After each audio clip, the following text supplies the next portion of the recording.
There is a sense of, right, we're going to do things a different way now. We're having a new focus, which is very much around teaching and learning, very much about understanding what it is the expectations are of the community we serve and how we weave that in as a united body.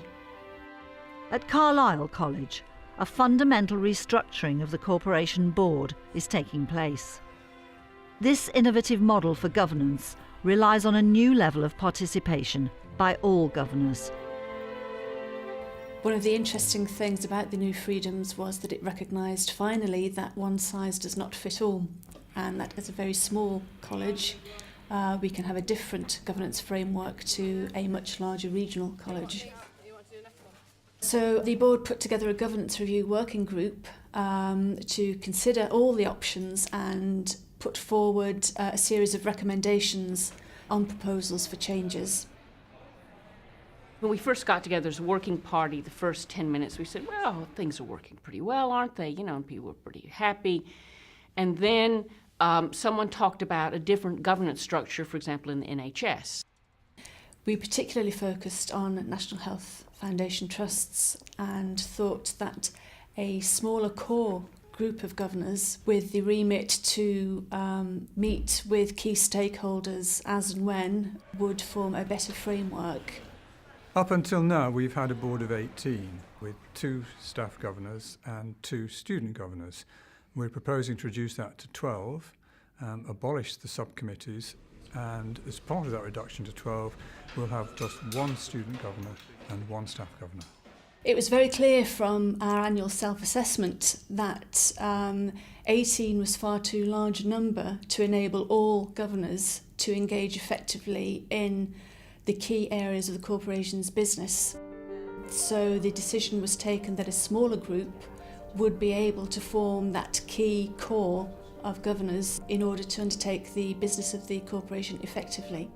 We've got the indicative allocations through from the SFA at the moment, and our funding is being cut based on sort of 11-12 activity. If you have subcommittees, there is a tendency for governors to start specialising in that particular activity or those sets of issues, and we didn't want that. We wanted every governor at every board meeting to be as fully engaged as possible with all of the issues. What will happen is that instead of teaching and learning, for example, being a committee, everyone there will discuss teaching and learning. So that's a huge change. Moving from a larger board to a smaller board will enable us all as governors to focus more on working with stakeholders, working with students.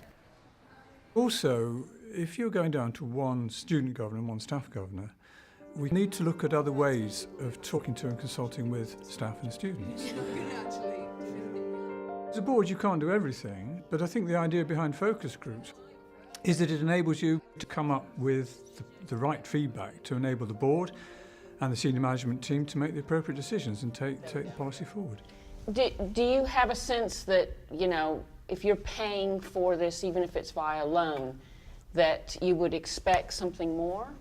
Well, the facility, you have the ability to come and see the facilities before you join the course anyways, so if you haven't, that was your choice. The good thing about the information from focus group is that the governors are there, they're hearing it themselves. We're able to ask the students questions, and so it's real and it feels like real information. Okay, and if you just do it as this one full package, but you can pay back into it straight away if you've got the money to pay back into it straight away. If not, then you don't, So. Having spoken with key stakeholders, those governors would be able to take that viewpoint back to a full meeting of the corporation. We were quite astonished at the response of the learners, and the main thrust of what they were saying was that because we're mature students, we are pretty well motivated, we know why we're here and what we're doing, we're happy to take on a loan of £1,000, crack on with it. Rather than information just going to one committee or another committee, all information will go to the board as a whole, which should guide their strategy, debate and thinking on what they should do to drive the college forward. In essence, a smaller board that enables a very deep dialogue with a broad stretch of understanding across all aspects of what the college does and direct engagement with stakeholders is a winning mix. The idea is that decision-making, big issues can be looked at in a much more holistic way.